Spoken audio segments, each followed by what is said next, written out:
Political play ground లో వారిద్దరిది home pitch. ఒకరు మంత్రి అయితే మరొకరు మాజీ ఎమ్మెల్యే. గెలిచినా ఓడినా జనం కోసమే నిలబడ్డ కుటుంబాలు. 4 దశాబ్దాల రాజకీయ పోరాటం, పటిష్టమైన సామాజిక నేపథ్యం, బలాలు. ఒకప్పుడు తండ్రులు పోటీ పడితే ఇప్పుడు కొడుకులు రాజకీయ ప్రత్యర్థులుగా మారిపోయారు. దీంతో ఆ నియోజకవర్గంలో ఎన్నికలు సెగలు రేపుతున్నాయి.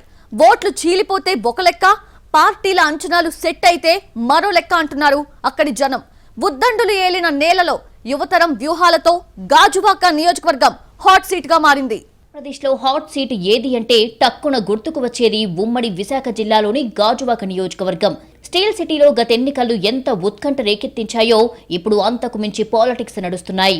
2009లో నియోజకవర్గాల పునర్విభజన తర్వాత ఏర్పడిన ఈ అసెంబ్లీ స్థానంలో 4వ అసెంబ్లీ ఎన్నికలు జరగనున్నాయి.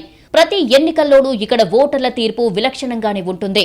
ఒకసారి గెలిచిన పార్టీకి కానీ అభ్యర్థికి కానీ వరుసగా 2 సార్లు ఛాన్స్ ఇవ్వలేదు. 2009లో ప్రజారాజ్యం తరపున చింతలపూడి వెంకట్రామయ్య, 2014లో తెలుగుదేశం పార్టీ తరపున పల్లా శ్రీనివాసరావు, 2019లో వైసీపీ తరపున తిప్పల నాగిరెడ్డి గెలుపొందారు. తెలుగుదేశం పార్టీకి ఉన్న కంచుకోట ఇమేజ్ ను బద్దలు కొట్టింది వైసీపీ.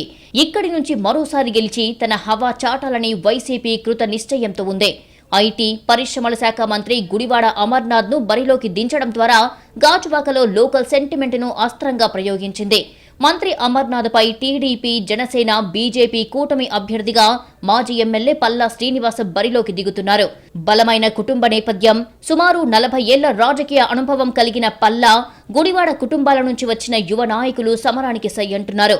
ఇద్దరు నేతలు పొలిటికల్ ప్లే గ్రౌండ్ లో 2020 ఆడేందుకు సై అంటున్నారు. హోం పిచ్ ఎవరికి కలిసి వస్తుందోనన్న చర్చ విస్తృతం కావడంతో గాజువాక హాట్ సీటుగా మారిపోయింది. గ్రౌండ్ లో క్రికెట్ ఆడితే ఏ రకంగా ఉంటుందో ఈ రోజు హోమ్ గ్రౌండ్ లో కంటెస్ట్ చేస్తే ఏ రకంగా ఉంటుంది అన్నటువంటి దానికి సరిగ్గా మీరు అన్నట్టు హోమ్ పిచ్ మీద ఆడుతున్నట్టుగా ఉంది. సో డెఫినెట్ గా ఈ ప్రాంతంలో ఉన్నటువంటి ప్రజల తాలూకు ఆశీర్వాదం, జగన్మోహన్ రెడ్డి గారి తాలూకు సంక్షేమం, అభివృద్ధి ఇవన్నీ కూడా రేపు నా గెలుపుకు కారణం అవుతాయని చెప్పి గత ఎన్నికల్లో జనసేన చీఫ్ పవన్ కళ్యాణ్ ఎంట్రీ ఇవ్వడంతో గాజువాక రాజకీయాలు కొత్త మలుపు తీసుకున్నాయి. నియోజకవర్గానికి సినీ పొలిటికల్ గ్లామర్ వచ్చింది. పవన్ కళ్యాణ్ పోటీ చేయటం, ఓటమితో నియోజకవర్గం పేరు మారుమోగింది. మరీ అంత కాకపోయినా ఈ ఎన్నికల్లోనూ కాక గట్టిగానే తగులుతోంది. 2019లో విడివిడిగా పోరాడిన టీడీపీ, జనసేన, బీజేపీ ఇప్పుడు జట్టు కట్టాయి. సంక్షేమంపై ఫోకస్ పెట్టి గడప గడపను తాకిన వైసీపీ ఒంటరి పోరాటం చేస్తోంది. రాష్ట్రమంతటా ఇదే వాతావరణం ఉన్నా గాజువాకలో పరిస్థితులు పూర్తి భిన్నంగా ఉన్నాయి. ఇక్కడ రాజకీయ పార్టీలకు ఎదురయ్యే సమస్యలు, సవాళ్లు డిఫరెంట్. పారిశ్రామిక ప్రగతి పదంలో దూసుకుపోయే ప్రాంతంగా, వలస ప్రజలకు ఆవాసంగా గాజువాక పేరు సంపాదించుకుంది. తలసరి ఆదాయంలోనే కాదు, జాతీయ సమగ్రత భావం సాధించడంలోనూ ఇక్కడ జనం ఆలోచన విధానం ప్రత్యేకం. విభిన్న జాతులు, కులాలు, వర్గాలుగా కనిపించే గాజువాక మినీ ఇండియాను తలపిస్తుంది. అందుకే ఇక్కడ జనం అవసరాలు, సమస్యలు, వాటి పరిష్కార మార్గాలు అన్నీ కీలకమే. గాజువాక నియోజకవర్గంలో రాజకీయాలు ఎన్నికల సమయంలో మాత్రమే కనిపిస్తాయి. ప్రతీకారాలు, వీధి పోరాటాలకు ఆస్కారం ఉండదు. ఎందుకంటే గాజువాకలో మెజారిటీ ప్రజలు వర్కింగ్ క్లాస్ కావడమే కారణం. మధ్యతరగతి, దిగువ మధ్యతరగతి జీవనశైలిలో ఓట్ల పండుగ తర్వాత రాజకీయ ఆలోచనలకు ఛాన్స్ ఉండేది కాదు. అయితే గత ఎన్నికల తర్వాత గాజువాక పొలిటికల్ పిక్చర్ కొంత వ్యత్యాసం కనిపిస్తోంది. లోకల్, నాన్ లోకల్ ఫీలింగ్ ఏర్పడినప్పుడు ఫలితాలు తారుమారవుతున్నాయి. స్వయంగా జనసేనాని బరిలోకి దిగినప్పటికీ ఓటమి ఎదుర్కోక తప్పలేదు. ఆ ఎన్నికల్లో ఓట్ల చీలిక రావడంతో వైసీపీ అడ్వాంటేజ్ పొందింది. ట్రయాంగిల్ ఫైట్, సొంత సామాజిక వర్గం ఆదరణ పూర్తి స్థాయిలో లభించకపోవడంతో తొలి ఎన్నికల్లోనే పవన్ కళ్యాణ్ కు పరాజయం తప్పలేదు. గాజువాకలో టీడీపీ, జనసేన ఓటు బ్యాంక్ దాదాపు సమానంగా ఉంటుంది. ఇక్కడ బీజేపీ ప్రభావం సుస్పష్టం. ఉమ్మడి అభ్యర్థిగా పల్లా శ్రీనివాస్ కు ఉన్న సానుకూలత, బలమైన కాపు ఓటింగ్, వైసీపీ బలం కలిసి గాజువాకలో నువ్వా నేనా అనే వాతావరణం కనిపిస్తోంది. పవన్ కళ్యాణ్ గారు ఇక్కడ పోటీ చేసి అతి తక్కువ మెజారిటీతో ఓడిపోయారు. అప్పుడు కూడా ఒక సైడ్ కాపులు, మరొక సైడ్ యాదవులు, 2 సామాజిక వర్గాలు ఓట్లు చీలిపోయాయి. దానివల్ల నాగిరెడ్డి గారు ఆయన యొక్క సామాజిక వర్గం రెడ్డి, బీసీ రెడ్డి అయినా సరే ఆయన యొక్క సామాజిక వర్గం చాలా తక్కువ ఉన్నా సరే వాళ్ళ ఓట్లు కేవలం 18,000 ఓట్లే ఉన్నాయి. అయినా సరే ఆయనకి 75,000 పై ఓట్లు వచ్చాయంటే ఈ 2 సామాజిక వర్గాల ఓట్లు చీలిపోవడం వల్ల మధ్యలో ఆయనకు అవకాశం దొరికింది. కానీ ఈసారి అవకాశం లేదు.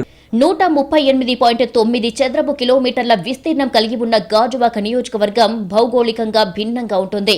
జీవీఎంసీ పరిధిలోని 19 వార్డులలో విస్తరించి ఉండగా గాజువాక, పెద్దగంట్యాడ అర్బన్ పరిధిలో ఉన్నాయి. ఓటర్ల సంఖ్య సుమారు 3,27,000. కాపు, యాదవ సామాజిక వర్గాలు బలమైనవి. ఈ రెండు కులాలు ఒక్క తాటిపైకి వస్తే ఫలితం ఏకపక్షమే. ఇక్కడ కాపు ఓటర్లు 67,000 ఉంటే యాదవులు 48,000 ఉన్నారు. వెలుమలు కూడా తక్కువేమీ లేరు. వెలమ 47,000, రెడ్డిక 18,000, గవర 17,000, ముస్లిం మైనారిటీలు 16,000 ఉన్నాయి. ఆ తర్వాత మిగిలిన బీసీ సామాజిక వర్గాల ఓట్లు ఉంటాయనేది కుల సంఘాల లెక్క. 2019లో కాపు, యాదవ వర్గాలకు చెందిన పవన్ కళ్యాణ్, పల్లా శ్రీనివాస్ పోరాడితే 20,000 కంటే తక్కువ ఓటింగ్ ఉన్న రెడ్డిక సామాజిక వర్గానికి చెందిన నాగిరెడ్డి విజయం సాధించారు. ఇక్కడ సొంత కులం వల్ల నాగిరెడ్డికి ప్లస్ కంటే పవన్ కళ్యాణ్ కు నాన్ లోకల్ ఇబ్బందికరంగా మారిందనే విశ్లేషణలు వినిపించాయి. ఈసారి సిట్టింగ్ ఎమ్మెల్యేను మార్చేసింది వైసీపీ. గాజువాక రేసులోకి మంత్రి అమర్నాథ్ను తీసుకుని రావడం వెనుక అసలు కారణం స్థానికత, కాపు ఫ్యాక్టర్ కీలకమేనన్న చర్చ సాగుతోంది. గాజువాక రాజకీయాల్లో గుడివాడ ఫ్యామిలీకి మంచి ట్రాక్ రికార్డు ఉంది. పునర్విభజనకు ముందు పెందుర్తిలో అంతర్భాగంగా ఈ ప్రాంతం ఉండేది. అమర్నాథ్ తాత అప్పన్న, తండ్రి గురునాథరావు పెందుర్తి నుంచే ప్రాతినిధ్యం వహించారు. గుడివాడ గురునాథరావు ఉత్తరాంధ్రలో కీలకమైన నేతగా ఎదిగారు. కాపు సామాజిక వర్గానికి ఒకప్పుడు ఐకాన్ గా మారిన గురునాథరావు ఉమ్మడి రాష్ట్రంలో మంత్రిగా, అనకాపల్లి ఎంపీగా పనిచేశారు. తండ్రి మరణం తర్వాత రాజకీయంగా ఒడిదుడుకులు ఎదుర్కొన్న అమర్నాథ్ ఫ్యామిలీ 2014 కంటే ముందు జగన్ నాయకత్వంకు మద్దతుగా నిలబడింది. ఆ ఎన్నికల్లో అనకాపల్లి ఎంపీగా పోటీ చేసిన అమర్ అప్పటి రాజకీయ ప్రత్యర్థి అవంతి శ్రీనివాస్ చేతిలో ఓటమి పాలయ్యారు. 2019లో అనకాపల్లి ఎమ్మెల్యేగా గెలవడంతో వైసీపీ ప్రభుత్వంలో కీలక శాఖలకు నాయకత్వం వహించే అవకాశం దక్కింది. ఈ దఫా అమర్ పోటీపై అనేక ఊహాగానాలు, చర్చోపచర్చలు జరిగినప్పటికీ విధేయత, లోకల్ ఫ్యాక్టర్, కూటమి అభ్యర్థిత్వం అన్నిటినీ లెక్కేసి గాజువాకలో మంత్రిని పోటీకి దించింది వైసీపీ. మూడో తరం రాజకీయ నాయకుడిగా అమర్నాథ్ 20 ఏళ్ల తర్వాత గాజువాక పాలిటిక్స్ లోకి ఎంటర్ అయ్యారు. ఉమ్మడి విశాఖ జిల్లాలో వరుసగా 11 ఎన్నికలను ఫేస్ చేసే అరుదైన అవకాశం గుడివాడ ఫ్యామిలీకి లభించింది. నేను, నా తండ్రి, అలాగే మా తాతగారు ఈ ప్రాంతంలో చేసినటువంటి కార్యక్రమాలు ఉన్నాయి.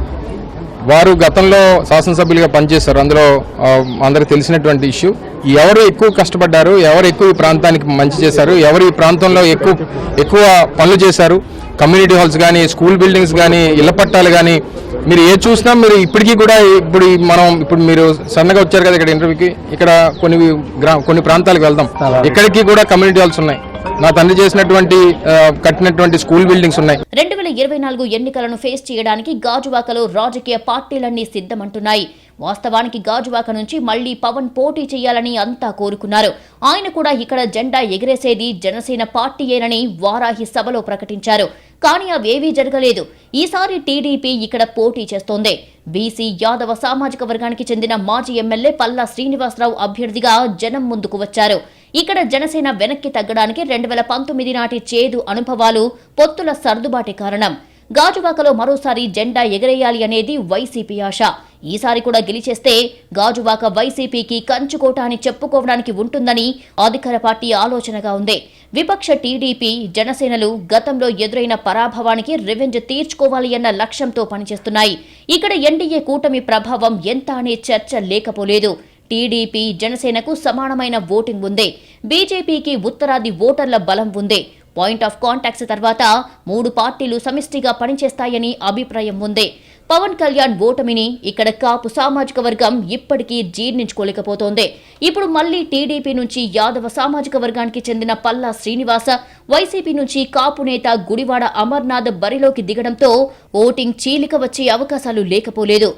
ప్రత్యర్థి ఎవరైనప్పటికీ కూడా మనం ఏం చేసాం, గత 5 సంవత్సరాలుగా నేను అధికారంలో ఉన్నప్పుడు నా ప్రవర్తన కావచ్చు, నా వ్యవహార శైలి కావచ్చు, అలాగే అధికారులు లేనప్పుడు కూడా ప్రజలతో మమేకమైనటువంటి విధానం కావచ్చు, అది ప్రజలు గమనిస్తున్నారని నాకు నమ్మకం ఉంది. ఖచ్చితంగా గాజువాక నియోజకవర్గం ప్రజలందరూ కూడా నన్ను ఆదరిస్తారు. ఈసారి నాకు అవకాశం కల్పిస్తారని, ఎమ్మెల్యేగా అవకాశం కల్పిస్తారని నమ్మకం నాకు. ఇవన్నీ కూడా మేము గతం ఎప్పటి నుంచో ఉన్నటువంటి కుటుంబాలేనండి. అటు గుడివాడ వాళ్ళ ఫ్యామిలీ కావచ్చు, లేకపోతే తిప్పల వాళ్ళ ఫ్యామిలీ కావచ్చు, లేకపోతే మా ఫ్యామిలీ కావచ్చు, మేము ఎప్పటి నుంచో ఉన్నటువంటి రాజకీయంగా కాస్త పేరు సంపాదించుకున్నటువంటి ఫ్యామిలీనే. కనుక ప్రజలకి ఎవరు ఏంటి అన్నది క్లియర్ గా తెలుసు. పొలిటికల్ పోలరైజేషన్ గాజువాకలో భిన్నంగా ఉంటుంది. ఆ ప్రభావం ఫలితాల మీద కనిపిస్తుంది. 2009లో తొలి ఎమ్మెల్యే చింతలపూడి వెంకట్రామయ్య పీఆర్పీ నుంచి పోటీ చేస్తే ఇండిపెండెంట్ అభ్యర్థి తిప్పల నాగిరెడ్డిపై 17,907 ఓట్లతో గెలిచారు. 2014లో టీడీపీ వర్సెస్ వైసీపీ పోటీ పడితే నాగిరెడ్డిపై పల్లా శ్రీనివాస 27,712 మెజారిటీ సాధించారు. 2019లో పవన్ కళ్యాణ్ పోటీతో హోరాహోరీ నడిచింది. భారీ అంచనాలతో జనసేనాని పోటీకి దిగితే వైసీపీ విజయఢంకా మోగించింది. పవన్ కళ్యాణ్ పై 16,753 ఓట్ల ఆధిక్యత సాధించారు నాగిరెడ్డి. ఈసారి గాజువాకలో అంతర్గత ఎత్తుగడలను ఎదుర్కోవడం టీడీపీ, వైఎస్ఆర్సీపీ అభ్యర్థులకు అంత ఈజీ కాబోదనేది గాజువాకలో పరిణామాలు స్పష్టం చేస్తున్నాయి. ఆఖరి నిమిషం వరకు జనసేన ఇక్కడ పోటీకి ప్రయత్నించింది. బీసీ పైగా యాదవులకు సీట్ ఇవ్వడం అనివార్యమనే కోణంలో పల్లా అభ్యర్థిత్వం ఖరారు చేసింది హైకమాండ్. ఇక వైసీపీ అయితే ఆఖరి నిమిషం వరకు సస్పెన్స్ కొనసాగించింది. మంత్రి గుడివాడ అమర్నాథ్ అభ్యర్థిత్వం నేరుగా ఖరారు చేయలేదు. సిట్టింగ్ ఎమ్మెల్యే నాగిరెడ్డికి టికెట్ లేదని ముందుగానే స్పష్టం చేసింది. ఇక్కడ యాదవ ఓటింగ్ కోసం అదే సామాజిక వర్గానికి ఛాన్స్ ఇవ్వాలని భావించింది. స్థానిక కార్పొరేటర్ ఉరుకూటి చందు పేరును ప్రకటించింది. 3 నెలలు తిరిగేసరికి అమర్నాథ్ అభ్యర్థిత్వం ఖరారు చేసింది. అప్పటికే చందు తానే ఎమ్మెల్యే అభ్యర్థిగా ప్రచారం చేసుకున్నారు. ఆయన వెనక యాదవ సామాజిక వర్గ బలం, ఆశలు కూడా ఉన్నాయి. సిట్టింగ్ ఎమ్మెల్యే తిప్పల నాగిరెడ్డి తన కుమారుడికి సీటు ఇప్పించుకునేందుకు విశ్వయత్నం చేశారు. ఈ పరిణామాలతో వైసీపీ బలం ఉన్నప్పటికీ అంతర్గత రాజకీయాలు ఛాలెంజ్ చేస్తున్నాయి. ఇప్పుడు ఆ చిక్కుముడులు విప్పుకోవడం కోసం మంత్రి అమర్నాథ్ చేస్తున్న ప్రయత్నాలు కొలిక్కి వస్తున్నాయి. జనసేనలో టికెట్ ఆశించి దెబ్బతిన్న వర్గం పల్లా నాయకత్వం కింద పనిచేయడానికి సానుకూలంగా లేదు. గతెన్నికల్లో పవన్ ఓటమికి పల్లా శ్రీనివాస్ పోటీ కంటే ఆయన చేసిన నెగిటివ్ ప్రచారం ప్రధాన కారణమన్న విషయాన్ని జనసైనికులు జీర్ణించుకోలేకపోతున్నారు. తెర వెనుక వ్యూహాలను ఎదుర్కోవడం ప్రధాన అభ్యర్థులకు తలకు మించిన భారంగా మారింది. స్థానికత్వం అనేది వాళ్ళకి తెలుసు. ఇప్పుడు కొన్ని ఇష్యూస్ మీద ఫైట్ చేసి ఇప్పుడు కొత్తగా జనం వస్తున్నారు అక్కడికి. స్టీల్ ప్లాంట్ ఎంప్లాయీస్ కావచ్చు, అనే వివిధ ప్రాంతాల నుంచి వచ్చినటువంటి వారికి. సో దూర ప్రాంతం నుంచి వచ్చి ఇక్కడ స్థిరపడినటువంటి వాళ్ళ దగ్గర నమ్మకం చేకూర్చుకోవాలి. అది ఆ నమ్మకం నాపైన ఉందని నాకు నమ్మకం. వచ్చే ఎన్నికల్లో రాజకీయ పార్టీల వాగ్దానాల కంటే లోకల్ ఎజెండా కీలకంగా మారనుంది. గాజువాక అభివృద్ధిలో కీలకమైన విశాఖ ఉక్కు ప్రైవేటీకరణ అంశం ఎన్డీఏ కూటమికి ప్రాణ సంకటంగా కనిపిస్తోంది. పెట్టుబడుల ఉపసంహరణ పేరుతో లక్షల మందికి ప్రత్యక్షంగా, పరోక్షంగా ఉపాధిని కల్పిస్తున్న పరిశ్రమను నిర్వీర్యం చేస్తున్నారు అనే ఆవేదన ఓటర్లలో ఉంది. గంగవరం పోర్టు అమ్మకం, మత్స్యకారులకు ఇచ్చిన హామీలకు శాశ్వత పరిష్కారం లభించకపోవడం, హౌస్ కమిటీ హామీ నెరవేర్చే క్రమంలో ఇక్కడ అన్ని వర్గాలను సంతృప్తి పరచలేకపోవడం వంటివి వైసీపీకి ఇబ్బందిగా మారాయి. సిట్టింగ్ ఎమ్మెల్యే నాగిరెడ్డి ఫ్యామిలీ రాజకీయాలు ఇక్కడ క్యాడర్లో వ్యతిరేకతను పెంచాయి.